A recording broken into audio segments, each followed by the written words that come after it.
আপোনালোকক লগ পাইছোঁ, ৰাইজক লগ পাইছোঁ আৰু লগত আছে আমাৰ ডক্টৰ ভাস্কৰজ্যোতি চৌধুৰী, যিগৰাকী বিজ্ঞানী ইতিমধ্যে ছেমি কণ্ডাক্টৰক লৈ পেলাই 10 বছৰ আগতে ইণ্টেলত কাম কৰিছিলে আৰু ইণ্টেলত 10 বছৰ তেওঁ ভালদৰে সেৱা আগবঢ়োৱাৰ পিছত এতিয়া HPP তেওঁ CEO হিচাপে আছে আৰু যি HPPয়ে নেকি ছেমি কণ্ডাক্টৰক লৈ পেলাই কাম কৰি আছে আৰু যিসকলে নেকি প্ৰডাক্ট বিক্ৰী কৰে, এপলক প্ৰডাক্ট বিক্ৰী কৰে, ছেমি কণ্ডাক্টৰৰ চিপ বিক্ৰী কৰে, গুগলক বিক্ৰী কৰে, ছামছুঙক বিক্ৰী কৰে, ইণ্টেলকো বিক্ৰী কৰে। ঠিক তেনেকুৱা এটা কোম্পানীৰ বিজ্ঞানীজনে আমাৰ অসমৰে এইগৰাকী বিজ্ঞানী ভাস্কৰজ্যোতি চৌধুৰীয়ে যোৱা এপিছ'ডত ভালেখিনি কথা কৈছিলে আৰু আজি পুনৰ তেওঁৰ লগত আমি কথা পাতিম। আজি আমি দ্বিতীয় এপিছ'ড আৰম্ভ কৰোঁ হওক। ডক্টৰ ভাস্কৰজ্যোতি চৌধুৰী, নমস্কাৰ। আমাৰ অসমৰ ল'ৰা ছোৱালীসকল যিহেতু আমাৰ যিসকলে বিজ্ঞানত পঢ়ি আছে, PG পঢ়ি আছে বা ফিজিক্সত মেজৰ লৈ পঢ়ি আছে বা কেমেষ্ট্ৰি, তেওঁলোকে আগন্তুক দিনত এই চাকৰিসমূহ ওলোৱা যে চাকৰি আমি দখল কৰাৰ কাৰণে, অসমৰ ল'ৰা ছোৱালী দখল কৰাৰ কাৰণে তেওঁলোকে মানসিকভাৱে বা তেওঁলোকে বৌদ্ধিকভাৱে কেনেকুৱাকৈ সাজু হ'ব পৰা আপুনি এটা এডভাইচ দিব খুজিছে? এইটো এটা খুব ভাল অপৰচুনিটি, যোন ঠাইতে যায়। আৰু মই অত্যন্ত কালি মই আমাৰ ঘৰৰ দেউতাৰ লগতো কথা পাতি আছিলোঁ যে এটি ভাবিব নোৱাৰা এটা সুবিধা অসমৰ কাৰণে আহিছে। ভাবক আপুনি গুজৰাটৰ নিচিনা এখন উন্নত ঠাই, তাৰ লগতো আমি কম্পেয়াৰ নকৰোঁ, তাত ফেক্টৰীটো গৈছে কিন্তু টেষ্টিং গোটেইখিনি ইয়াত হ'ব। মাজত ইমানবিলাক বেলেগ বেলেগ ষ্টেট থকাৰ পিছতো এইটো আচলতে আপোনালোকৰ চৰকাৰৰ কাৰণে খুব খুব খুব ডাঙৰ ক্ৰেডিট এটা এইটো আনিব পৰাটো। মোদী ডাঙৰীয়াৰ আশীৰ্বাদ এইটো খুব সাংঘাতিক, এইটো সহজ কথা নহয় যে ইমান ভিতৰুৱা অঞ্চলৰ এখন ষ্টেটত এনেকুৱা এটা ইনভেষ্টমেণ্ট অহাটো। আৰু যেতিয়া আপোনাক ক'লোৱে ভলিউমটো কিমান পইচা ইনভেষ্ট হ'ব, আৰু এইটোৰ লগত আপুনি ভাবি চাব পাৰে যে কেনেকুৱা এটা ইনফ্ৰাষ্ট্ৰাকচাৰৰ ডেভেলপমেণ্ট হ'ব লাগিব। যদি আপোনাৰ 48 কোটি বা তেনেকুৱা এটা নাম্বাৰত চিপছ আহি আছে, সেইখিনি আহিব লাগিব গুজৰাটৰ পৰা। তাৰমানে ট্ৰাকত আহিব লাগিব, এইটোতো সাগৰ যেতিয়া নাই বা নদী যেতিয়া নাই, ট্ৰাকত আহি জাগিৰোড পাব। জাগিৰোডৰ পিছত টেষ্ট হোৱাৰ পিছত সেইখিনি ওলাই যাব লাগিব। এতিয়া ওলাই যাওঁতেও আৰু ট্ৰাকত যাব লাগিব আপোনাৰ। এতিয়া ডিপেণ্ডিং কিছু এনেকুৱা হ'ব পাৰে যে তেওঁলোকে স্পেচিয়েল ফ্লাইট ৰান কৰিব পাৰে গুৱাহাটীৰ পৰা, যিটো টাটা কোম্পানী, তেওঁলোকে যে গোটেইখিনি উৰাই ফ্লাইটত যাব, সেইটো এটা হ'ব পাৰে। নাইবা কেলকাতাৰ বন্দৰলৈকে নিব লাগিব। বা আমাৰ লজিষ্টিক পাৰ্ক জাগিৰোডত হৈ আছে, সেইটো কমপ্লিট হোৱাৰ পিছত আমি সাগৰদি ব্ৰহ্মপুত্ৰ আনি পেলাই জাগিৰোডৰ পৰা আমি হেৰিৰ পৰা আমাৰ যোগীঘোপাৰ পৰা জাগিৰোডত নিব পৰা যাব। আপুনি ভাবক কেনেকুৱা এটা, সেইটো এটা কানেক্টিভিটিটো কিমান বেছি হ'ব লাগে। এনেকুৱা নহয় ৱাটাৰ কানেক্টিভিটিও আল্টিমেটলি বহুত জাম হৈ যাব। হয়, প্ৰথমতে আপোনাৰ যেতিয়া আহিব গুৱাহাটীৰ পৰাতো জাগিৰোডলৈকে ট্ৰাকত যাব লাগিব এটলিষ্ট, যদি বাকীখিনি আকাশেৰেও আহে। গতিকে আৰু যদি সিমানবিলাক চিপছ গৈ আছে আৰু সেইবিলাক এনেকুৱা আৰু যে এটাৰ ওপৰত এটা আপুনি জাপি দিব নোৱাৰে, প্ৰপাৰলি যাব লাগিব। গতিকে ট্ৰাক চলি থাকিব এয়াৰপৰ্ট আৰু জাগিৰোডৰ মাজত। গতিকে কেনেকুৱা এটা ইনফ্ৰাষ্ট্ৰাকচাৰ হেৰি হ'ব লাগিব। ইলেক্ট্ৰিচিটি আপোনাৰ 1 ছেকেণ্ডৰ কাৰণে যাব নোৱাৰে। সেইটো মই চিয়'ৰ যে তেওঁলোকৰ এগ্ৰিমেণ্টত লিখা আছে যে এইবিলাক ৰিকুৱাৰমেণ্ট হ'ব মিনিমাম। কাৰণ এবাৰ যদি ইনষ্ট্ৰুমেণ্টবিলাক অফ হৈ যায় বহুত কোটি টকাৰ লোকচান হৈ যায়। আৰু পানীৰ ছাপ্লাইটো টেষ্টিঙত সিমান পানীটোৰ হেৰি নহ'লেও গুজৰাটত সেইটো চবতকৈ বেছি ইম্পৰ্টেণ্ট কথা হ'ব। কিন্তু ইয়াত ইলেক্ট্ৰিচিটিটো সিমানৰ ইম্পৰ্টেণ্ট কথা হ'ব যে ইলেক্ট্ৰিচিটি 1 ছেকেণ্ডৰ কাৰণে যাব নোৱাৰিব। গতিকে জাগিৰোড ঠাইখন আৰু লগত এইটো কোম্পানী টাটা আৰু প্লাছ PC কোম্পানীটো যিটো কোম্পানী আহিছে, তেওঁলোকতো মেইন ফেক্টৰ। কিন্তু ছাপৰ্ট কৰাৰ কাৰণে যিমান আৰু বেলেগ বেলেগ সৰু সৰু কোম্পানী আহিব, গতিকে জাগিৰোড টাউনখন কিছুদিনৰ পিছত বা কেইবছৰৰ পাছত এখন ৱেষ্টাৰ্ণ টাউন হৈ উঠিব। কাৰণ বেলেগ ফৰেইন কোম্পানীৰ মানুহবিলাক আহিব লাগিব, হ'ব। গতিকে এইটোৰ এডভান্টেজ ল'বৰ কাৰণে আমাৰ ষ্টুডেণ্টখিনি এতিয়াৰ পৰা সাজু হ'ব লাগে, কাৰণ সময় আছে। এনেকুৱা নহয় যে এইটো কালি আহিব, 2-3 বছৰ লাগি যাব। আৰু প্ৰথম কামটো কৰিব লাগে যে যিখন আজিকালি ইউনিভাৰ্চিটিও বহুত আছে, কলেজো বহুত আছে, একদম সহজতে ছেমি কণ্ডাক্টৰ মেনুফেকচাৰিঙৰ কোৰ্চ ইণ্ট্ৰডিউচ কৰিব লাগে। এটলিষ্ট থিয়ৰিটিকেল কোৰ্চ হ'লে, প্ৰেক্টিকেলি কৰাটো অলপ টান হ'ব যিহেতু ইনষ্ট্ৰুমেণ্ট নাই।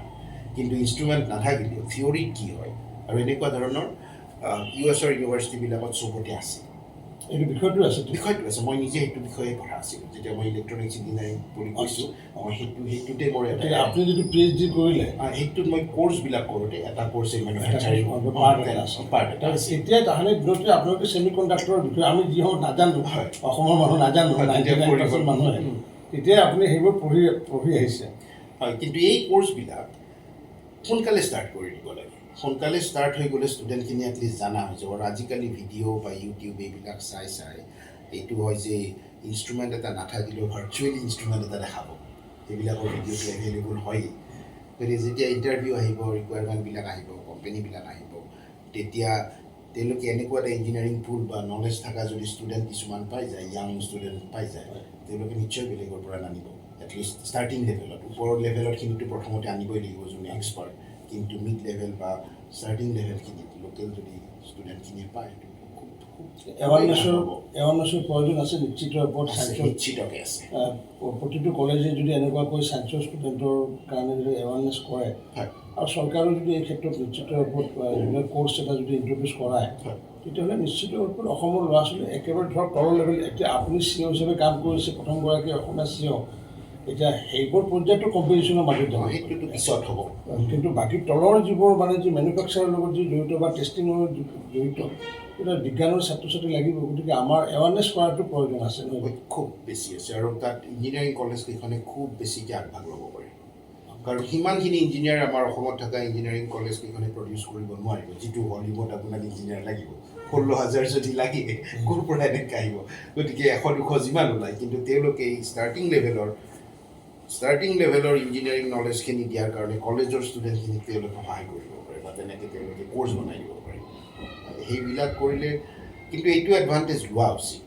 এইটো অকল ইণ্ডাষ্ট্ৰিটো আহিছে, এইটো মানে ভাবিব নোৱাৰাকৈ এটা ভাল খবৰ। এইটো এনেকুৱা এটা ইণ্ডাষ্ট্ৰিয়ে এখন ৰাজ্যৰ বা এখন দেশৰ নক্সা বদলাই দিব পাৰে। আপুনি ভাবক যে এই প্ৰজেক্টটো যিমান ডাঙৰ, তেনেকুৱা যদি আৰু এটা প্ৰজেক্ট আহে তেনেকুৱা, প্ৰায় আমাৰ অসমৰ বাজেটখনৰ সমান।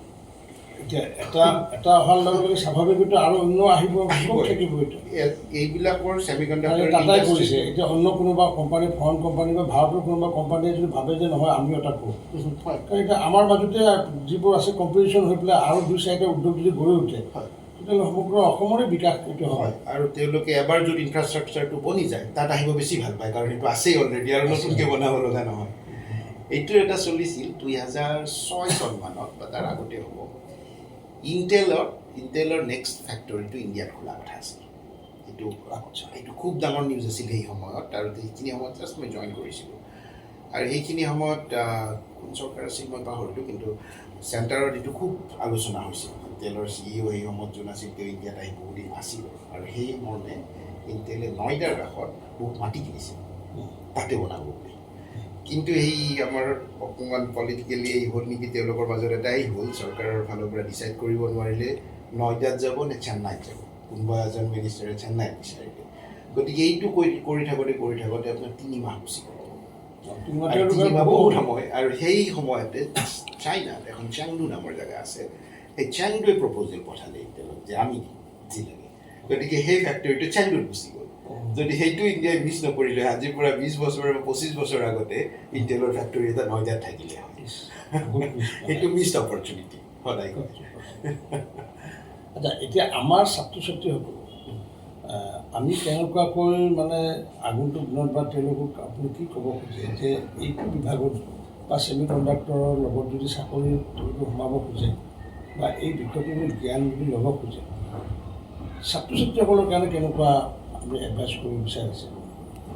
ছাত্ৰ ছাত্ৰীসকলে প্ৰথমতে এইটো কথাত এটা কথা ধৰি লোৱা ভাল যে প্ৰথমতে যেতিয়া ইমান ডাঙৰ টেকন'লজিৰ কথা ৰিলেটেড এটা কোম্পানীৰ নাম শুনা যায়, মনত এটা ভাৱ আহে যে মই ইঞ্জিনিয়াৰ হ'ব লাগিব বা ইঞ্জিনিয়াৰিং বেকগ্ৰাউণ্ড থাকিব লাগিব বা মই পঢ়া শুনাটো বহুত ভাল হ'ব লাগিব, তেতিয়াহে পাম। সেইটো কথা নহয়, কাৰণ যিমান ইঞ্জিনিয়াৰে ভিতৰত কাম কৰিব, তেওঁলোকৰ লগত এতিয়া ধৰি লওক আপোনাৰ গেছ ৰিলেটেড, গেছ ছাপ্লাই কেনেকৈ হ'ব, তাৰপিছত আপোনাৰ কেমিকেলবিলাক কেনেকৈ ছাপ্লাই হ'ব, এই ৱাটাৰ লাইনবিলাক কেনেকৈ হ'ব, তাৰপিছত কনষ্ট্ৰাকশ্যনটো কেনেকৈ হ'ব, সেইবিলাকতো অজস্ৰ চাকৰি আহিব আপোনাৰ ছাপৰ্টিংখিনি। গতিকে ষ্টুডেণ্টখিনি যিকোনো বেকগ্ৰাউণ্ডৰ পৰা এজন ষ্টুডেণ্টে ফেব এটাত সোমাব পৰা কৰি স্কিল আহৰণ কৰিব পাৰে। এইটো নহয় যে তেওঁ ছায়েন্স বেকগ্ৰাউণ্ডৰ নাছিল সেইকাৰণে এইটোত কেতিয়াও সোমাব নোৱাৰে, কাৰণ আপোনাৰ যেতিয়া মেইনটেনেঞ্চৰ কথা আহে, মেনেজ কৰাৰ কথা আহে, সেইবিলাকৰ কাৰণে যিকোনো বেকগ্ৰাউণ্ডৰ পৰা পাৰে। গতিকে অকণমান এই হাতে কামে লগা স্কিলবিলাক মই ভালকৈ নাজানিম ইয়াত কেনেকুৱা ধৰণৰ এনেকুৱা কোৰ্চ কি আছে, কিন্তু ধৰক আপোনাৰ মেচিনৰ লগত কাম কৰিব পৰা হাত যি কিছুমান মানুহৰ থকা বুলি কয়, তেনেকুৱা কোৰ্চবিলাকত মনোযোগ দিব লাগে এইখিনি সময়ত। আৰু যেতিয়া মই ইণ্টেলত আছিলোঁ বা এতিয়াও যেতিয়া কোম্পানীবিলাকত আছোঁ, আমি যেতিয়া হায়াৰ কৰোঁ মানুহ, এইটো কেতিয়াও নাচাওঁ, খুব কমেই চোৱা যায় তেওঁ আচলতে কোনটো বেকগ্ৰাউণ্ডৰ পৰা আহিছে। এইটো চোৱা যায় যে তেওঁ কিমান কেনেকুৱা ধৰণে চিন্তা কৰে কেনেকুৱা ধৰণে কাম কৰিব পাৰে কেপাচিটি স্কিল হয় বেকগ্ৰাউণ্ডটো খুব মানে একজেক্ট বেকগ্ৰাউণ্ডটোৰ গুৰুত্বটো অকণমান কম গতিকে আমাৰ ষ্টুডেণ্টখিনিয়ে মনত এইটো এটলিষ্ট ভাবি ল'ব লাগে যে এটা অপৰচুনিটি আহি আছে 2 বা 3 বছৰ পিছত এটা ৱেভ আহি আছে চাকৰিৰ ৱেভ আহি আছে আৰু এইবিলাক চাকৰিৰ দৰমহা খুব ভাল নহয় কাৰণ ছেমি কণ্ডাক্টৰ ইণ্ডাষ্ট্ৰি খুব ভালকৈ আপুনিতো ভালদৰে পাইছে আপুনি নিজে দৰমহা দিছে চিঅ' যিহেতু আছিলে আপুনি এতিয়াতো আপুনি আগতে ইণ্টেলত কৈছে এতিয়া HPPত কৰে ইণ্টেল আৰু HPPৰ মানে একে দুটা ছেমি কণ্ডাক্টৰৰ কাম কৰে হয় আমি একে ইণ্ডাষ্ট্ৰি কিন্তু HPPটো মানে ইণ্টেলটোতো মানে ইণ্টেল আপোনালোকৰ HPPৰ প্ৰডাক্টটো বিক্ৰী কৰে ইণ্টেল আমি মানুহক বিক্ৰী নকৰোঁ আমি কোম্পানীক বিক্ৰী কোম্পানীক বিক্ৰী কৰে যেনেকুৱা আপোনালোকে ধৰক এপলক বিক্ৰী কৰে হয় যোনে মেনুফেকচাৰ কৰে যোনে মেনুফেকচাৰ কৰে মূল প্ৰডাক্টটো ছেমি কণ্ডাক্টৰ প্ৰডাক্টটো আপোনালোকে আমাৰ প্ৰডাক্টটো ইউজ কৰি তেওঁলোকে প্ৰডাকশ্যনত ইউজ কৰে আমি যিটো প্ৰডাক্ট বনাওঁ আমি তেওঁলোকক বেচোঁ তেওঁলোকে সেইটো ইউজ কৰি তেওঁলোকৰ প্ৰডাক্ট বনায় আমাৰ প্ৰডাক্ট এতিয়া আপোনাৰ ইণ্টেলৰ বাহিৰে প্ৰায় গোটেই এতিয়া TSMCয়ে বনাই আছে US-ত প্ৰকাণ্ড ফেব এটা আৰু মই ভাবোঁ TSMC এটা সময়ত এইটো মোৰ পাৰ্চনেল ভিউ হয়তো কেতিয়া সফল হ'ব কি হ'ব নাজানো কিন্তু মই ভাবোঁ গোটেই ইণ্ডিয়াত TSMC এটা সময়ত অহাৰ সম্ভাৱনা আছে কাৰণ TSMCটো টাইৱানত আৰু এতিয়া পৃথিৱীৰ ভিতৰত আটাইতকৈ ডাঙৰ মেনুফেকচাৰিং কোম্পানী এইটো ছেমি ইণ্টেলতকৈ ডাঙৰ ইণ্টেলতকৈ ডাঙৰ যিমান আপুনি এই ফোন ইউজ কৰি আছে 90% ফোনৰ ভিতৰত চিপবিলাক TSMC বনায় TSMC নিজে একো প্ৰডাক্ট নবনায় সিহঁতে ঠিকা লয় মানে আপোনাৰ ধৰি লওক এটা কোম্পানী আছে আপুনি ডিজাইন কৰিলে ডিজাইনটো TSMCক দি দিব এইটো মোক বনাই দিয়ে সিহঁতে ইণ্টেলে কি কৰে নিজে ডিজাইনো কৰে নিজে বনায় গতিকে TSMCৰ মডেলটো বেলেগ তেওঁলোকে চবৰে পৰা ল'ব তাৰো অৰ্ডাৰ ল'ব আৰু অৰ্ডাৰটো লৈ তেওঁলোকে সেই ডিজাইনতে বনাই আৰু এওঁলোকে ব্ৰেণ্ডটো লগাই দিয়ে এওঁলোকে নিজৰ ব্ৰেণ্ডটো লগাই দিয়ে কিন্তু ডিজাইন এওঁলোকে কৰিব লাগিব ভিতৰৰ চাৰ্কিটটো কেনেকুৱা হ'ব কি হ'ব গোটেই ডিজাইনটো এইবিলাক কোম্পানী কৰে এপল তেনেকুৱা এটা কোম্পানী এপলে নিজে নবনায় এপলে ডিজাইন কৰে TSMC আৰু TSMC এই বস্তুটো বনাই এপলক দিয়ে আৰু এপলে তাৰপিছত এই ফোনৰ ভিতৰত ভৰায় তেনেকৈ বেছি বহুত কোম্পানী ডাঙৰ ডাঙৰ কোম্পানীয়ে নিজে নবনায় যেতিয়া এমাজনৰো আছে এমাজনৰো বহুত ডাঙৰ চিপছ আছে সিহঁতে তেওঁলোকেও নিজে নবনায় ডিজাইনটো কৰে তাৰপিছত TSMCয়ে বনায় গতিকে সেই মেনুফেকচাৰিং পাৱাৰৰ কাৰণে TSMCটো খুব ডাঙৰ আৰু TSMCটো ইমান ডাঙৰ যে TSMC এতিয়া এই টেকন'লজি ৱৰ্ল্ডৰ এখন মেইন চেণ্টাৰত আছে এফালে চাইনাই যে টাইৱানখনক প্ৰতি ক্ষোভ এটা হেৰি কৰে কাৰণটো TSMC সেইফালে ইণ্টেলে USA যে টাইৱানখনৰ ওপৰত খুব এটা ৰাখিব খোজে কাৰণটো TSMC সেইকাৰণে US-ত আহিল যে TSMCক ক'লে যে চাইনাৰ কণ্ট্ৰলৰ পৰা ওলাব লাগিব এতিয়া তোমালোকে US-ত ফেক্টৰী বনোৱা গতিকে সিহঁতে এটা প্ৰকাণ্ড ফেক্টৰী বনাই আছে এই বছৰৰ শেষত 24ত এইটো ফাংচনেল হ'ব কিন্তু একেটা ধৰণে ইণ্ডিয়া আৰু US-ৰ মাজত সম্পৰ্কটো এতিয়া খুব ভাল আগতে যিটো ইমান ভাল নাছিল গতিকে চাইনাৰ পৰা যদি আহিব লাগে আৰু ইয়াত যদি চিপ ফেক্টৰী এটা আৰম্ভ হৈ যায় তেতিয়া এটা সময়ত TSMC ইয়াত বনাৰ সম্ভাৱনা খুব আছে আমেৰিকা ভাৰতৰ হ'লে ভালে পায় চাইনাতকৈ চবত য'তে হ'লেও ভাল এই সময়ত বিষয়টো আচলতে বহুত জানিবলগীয়া বিষয় মই এটা বিষয় বিভিন্ন বাতৰি কাকতে হওক বা বাতৰি পৰিৱেশন কৰোঁতে কৈ আছে যে চিপ বনাব চিপ এতিয়া সাধাৰণতে চিপ বনালে সাধাৰণতে আমাৰ ল'ৰা ছোৱালীসকলে যিটো চিপছ খায় ইয়াতে চিপ অৰ্থটো যে ব্যৱহাৰ কৰে চিপছটো এইটো কাৰণটোনো কি এইটো মাইক্ৰ'চিপ আচলতে মাইক্ৰ'চিপ এই মাইক্ৰ'টো গুচাই দিয়ে চিপটো গৈ কওঁ আমি আচলতে মাইক্ৰ'চিপ তাৰে মাইক্ৰ'টো নকওঁ এনেই চিপ বুলি শব্দটো ইউজ কৰোঁ